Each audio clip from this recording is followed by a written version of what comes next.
back to another edition of Higher Education Today. I'm your host, Steven Roy Goodman. I'm here at the University of Cape Town, where we're going to be speaking about suicide on campus. Sister Nosipho is a social worker and religious sister here in Cape Town. And Rebeka Rain is an author and a singer-songwriter who lost her son to suicide. Welcome to both of you. Thank you very much. Well, thanks for coming on the show.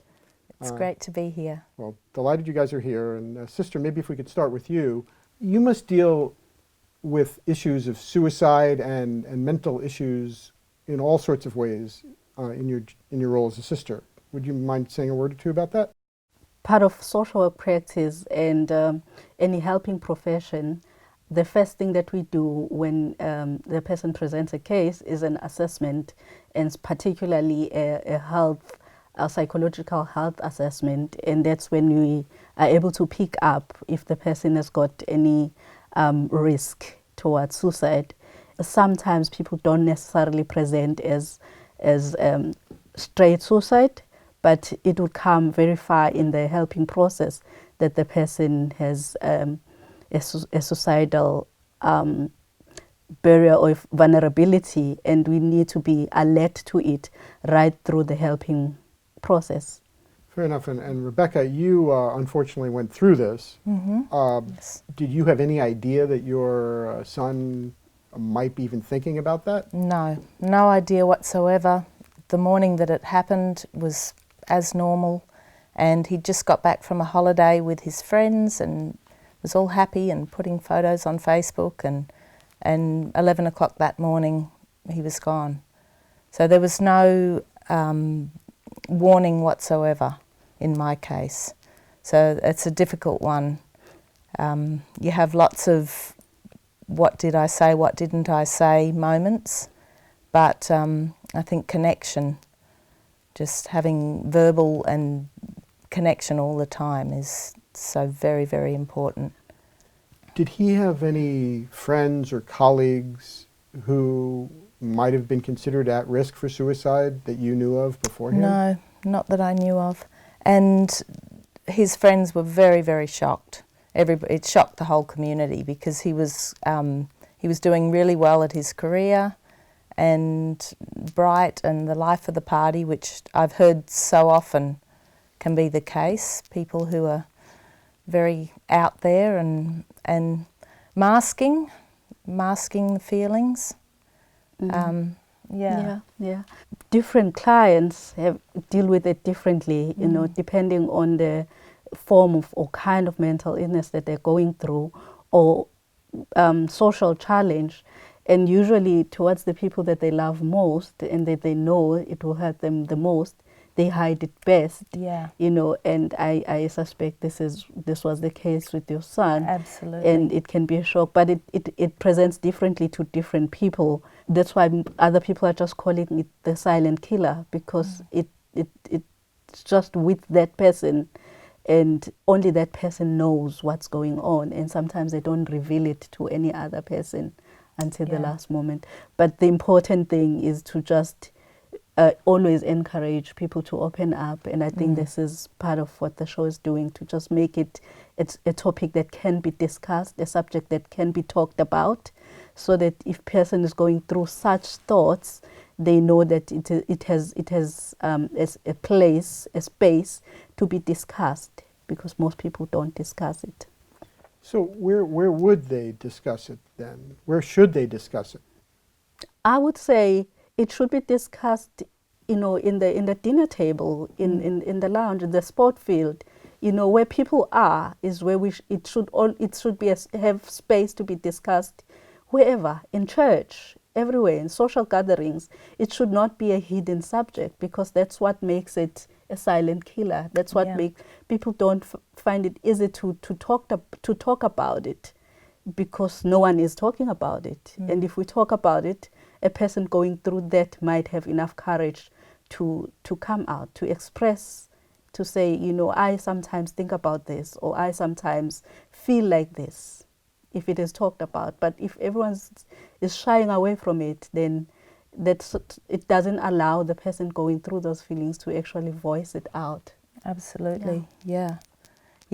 I totally agree with that, because since it's been 7 years now since Harry took his life, and I've been on a roller coaster of emotion and grief and depression since then. So I really get what it's like to be that person who feels maybe you shouldn't mention it because people are having a good day and they don't want to hear your problems, or people are having a bad day and they have enough of their own. And I have found, I can only speak for myself, but I have found that it's easy to isolate when you are going through feelings of suicide. And it's a really difficult thing to reach out and speak. And that's the word out there, is talk to somebody. But you have to really dig deep sometimes to remember that people do care and people are out there to listen. Whether it's a medical person, a church, somebody in the church, a family member, a friend, or someone who maybe you just meet. And how does this manifest itself on campuses? So, you know, the image, of course, that most people have of campuses, and I spend a lot of time on campuses, you know, generally students are very excited to be on campus, they're very excited to be at university, they've spent a lot of time to get there. But we do hear about suicides on campus, unfortunately, a fair amount of time. Yes. Why? The highest rate of people who are affected, or people who actually consider young people are most vulnerable, mainly because of the developmental stage that they're going through. I mean, 2/3 of the suicide rate in South Africa affects people between the ages of 20 to 39. And the age 20 is a typical first, second year student at varsity. And for most students in the South African context, it means those students have left their homes. They are either in hostels, away from parents, new surroundings for the first time. Other students are from a totally different context. They are in urban space for the first time, from villages, from small townships, and so on. So it's a transition phase developmentally for the person, and it's also a transition space in terms of the move that the person has done. So he's starting a new life and is adapting to a new life. Also, the pressure of in the university life that is presented academically, economically, and so on, the person is faced with all of that and is also adjusting to a new social life, probably even new friends for most. So those are all the contributing factors that make this quite prevalent within campuses as well. But how would a student reach out to you as a sister? Different universities, I'll speak for Cape Town, we have facilities, wellness centers, psychologists and social workers that are well advertised within campuses to say, if you are struggling, please consult. And also we have chaplaincy, you know, to help students spiritually and so on, and those people are available. And helping out in those. As a sister, and all students in general are actually encouraged to have a listening ear, because this is quite prevalent.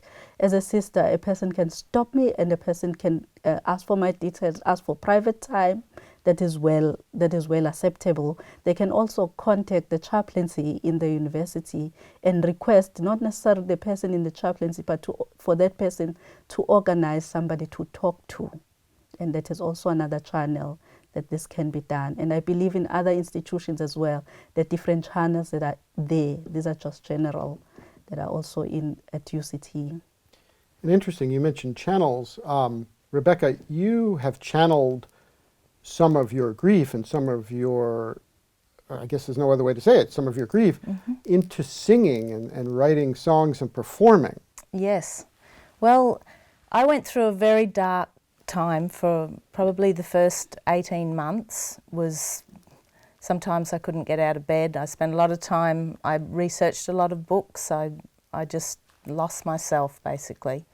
And it was probably about 18 months after Harry died that I actually had a dream. And I woke up and said, I need a dream. That's what it was. I had been through very low times of considering suicide myself. And the dream was get out and write songs. I sing, so it was a good platform to be able to get messages across to people.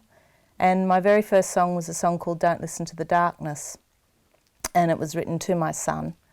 And it's been used a lot, I'm very thankful for, to get the message out that there's people you're going to leave behind, and maybe at the time you're not thinking about those people, or you're thinking that they'll do better than what you think, and it's not always the case. It's very much a matter of, it's so important to have a constant connection and to talk to people and to listen. And I think that's the thing too. I think, as Sister was saying about everybody being aware, and I think that's something too. It's not just down to the person who's feeling low or depressed or under pressure. It's up to friends and family to keep an eye out for each other and notice if somebody's doesn't seem quite right, and bring the subject up. Because that is something I've really found since I've been in the loop, so to speak, that it's something that's really difficult to talk about, not on a personal level, but in a public arena. Because it's like if we don't talk about it, it won't happen. Yeah. And that's seriously not the case. No, it's not. I find that perceptions play a huge role. You know, there might be cultural perceptions, religious perceptions, just social perceptions about suicide and about mental illness as such play a huge role, contribute to the level of stigma that really keeps people silent about it. The perception that maybe a person is weak or their family is genetically weak, that weakness way that people jump to very easily, it affects how people then feel that the subject is welcome into the public space, into the family space. And I think if we deal with that, starting by talking about things and being alert, and we might be able to then, if we lower the stigma or do away with the stigma altogether, we might be able to get somewhere. And this makes me think of the time when HIV/AIDS was starting to be prevalent in South Africa. It wasn't talked about, there was stigma around it, there was high level of looking at other things instead of facing the actual issue, until people were dying to some extent. Everyone was affected and infected, and people realized it's not working. And they started to face the facts, and we started talking. ARVs became the normal talk. And I think that with suicide, we need to get to that stage where we realize it's not taboo to talk about it. It's not taboo to feel certain things. We need to be able to talk about things and to do what is necessary, whether it's therapy or it's just having someone supporting you in the process. It's very necessary. Yeah. If you don't mind me asking you a question that I hope is not a rude question, but what if somebody said, well, the more we talk about it, the more people get the idea that maybe I could do that? Yes, that's usually a concern, especially with us as professional helpers. We have that idea that if you probe about it, maybe you might be giving someone an idea, but there's no proof for that, not even in research. You can't create an idea by presenting it, but you have the responsibility to check. You cannot sell the idea like that. If somebody brings it up, it's because it's there in their mind. If you bring it up, it's because you care. It's not because you are selling the idea or you are marketing the idea of suicide. It doesn't work like that. Do you have a thought or two about that, Rebeka? Yeah, definitely. Because as I said, it is something that, it is a subject it's very hard to broach. And it really needs to be talked about. And I think the more open we can be about it, with groups of friends or with family, it's not weak. It's not weak to say, hey, I'm not okay. And it might be something really small. It might be something that can be resolved really fairly easily. Or it might be something that's huge. But talking about it, and sometimes even just getting someone else's perspective can be so helpful. When speaking of that perspective, who decides whether something is really a big obstacle or a small obstacle? Is it only internal, or is there an external thing where we say, well, you know, this is inherently such a really big issue, or this is inherently a big issue to you? Yeah, I'd like to respond to that. Actually, when somebody presents a problem, it's a problem to them. You know, it's not for the listener, whoever the listener is, to be judging whether this is actually a problem or not. Because if a person presents it as a problem, then it's a problem because it's a problem to them. They're going through the experience, and the challenge is with people with suicidal thoughts, they often judge themselves according to what other people might think or are thinking. That is why we need to talk about things so that we dispel those perceptions that people might think or people might, in those assumptions. That's part of the process of eliminating the stigma, because it's not for us to be judging whether it's small or big. Yeah, absolutely. Or whether it's a real problem or not. And another thing about the suicide itself, it might not be a single event that makes somebody commit suicide, but it might be a series of things or life experiences throughout the person's life that has culminated to maybe one last event pushing the person over the edge. So we tend to focus on what final thing, or even the person who's attempted suicide thinks this is what happened, you know, in terms of maybe with young people, the relationship didn't work, so this is why. And then we think the person committed suicide because the relationship didn't work. But in actual fact, it's a series of things throughout the person's life that has culminated to a person's coping mechanisms just coming to that level of giving up and saying, well, maybe it's enough. Do either of you know if suicide is more or less prevalent in South Africa than it is in other countries? Well, it is a global. It is a global challenge. It's not a unique. It's not unique to South Africa or Africa. However, statistics show that in 2014 we're standing at about 10% in South Africa. 10% of all the unnatural deaths accounted to suicide. Did I understand you right that you said in 2014, 10% of the unnatural deaths in South Africa were attributable to suicide? That's quite high. It is high. It is It is high, and mostly young people. Well, what should we do? Let's get back to the universities if we can. So, and I thought your comment about people coming from different parts of the world and different parts of the country to a university, and that there's a big change. I guess, what can we do at universities to make people feel more at home, more relaxed, more comfortable with the environment on a campus? This is a big challenge for university because it speaks to the whole transformation process, particularly in South Africa. Because you remember, we come from a history of the divided racial education, divided racially, and now we are in universities where cultures have been predominantly a particular culture because of the race groups that were admitted there. And universities are particularly working on that to try and make the space welcoming to students from the different backgrounds.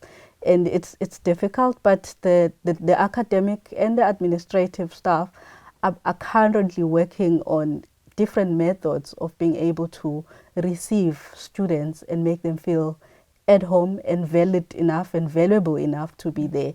But it's a challenge. It's a challenge not only to students but to the staff members as well, as to how that would actually happen. But we are taking strides. You know, South Africa is working on transformation throughout. The syllabus on its own, the language can be the issue, But students must know that they are welcome from whichever corner of the world that you're coming from, or in South Africa, whichever part of South Africa you're coming from. Where you find yourself in South Africa, you are there. It's your constitutional right to be there, and you have every right to be who you are there, and you need to be assisted as that person that you are. However, everybody has to work on it on a conscious level, because it's not natural for some people. It doesn't come automatically. We have to work on it. Well, speaking of working on it, Rebeka, your book, you worked on it through a book as well. Yes, that was one of the things which I never dreamed that I would ever be able to do. But it was another one of those times where I said, well, I could start writing my story, writing it down, and I never dreamed I would get to the end of the book. And I've just completed my third book. My book is fictional. It starts off with my very own story and works through past the time that I lost Harry, and then it becomes sort of, I say, an avatar of myself, what I'd be doing if I wasn't doing this journey. It's very much about connection, and it's very much about making a life after grief and after tragedy, and making something that's worthwhile, and try to be whole again. Did you write it by yourself, or did you work in collaboration with other people? No, I wrote it by myself. And you felt that you were at that stage where you felt comfortable just doing it yourself? Yeah, I think there's a lot of my insights in the book, what it's like to lose a child, or what it was like for me, and just little insights of how I got through my journey, or how I am getting through, because it's an ongoing staircase. And you're saying it's an ongoing staircase 7 years later? Yes. Mm-hmm. Yeah, the whole putting a time limit on it is crazy, because it doesn't work like that. It comes in tidal waves of emotion, and sometimes I'm as strong as an ox, and I'm a generally happy person, but sometimes I sink low. But what heals me and what helps me heal is being able to have these conversations.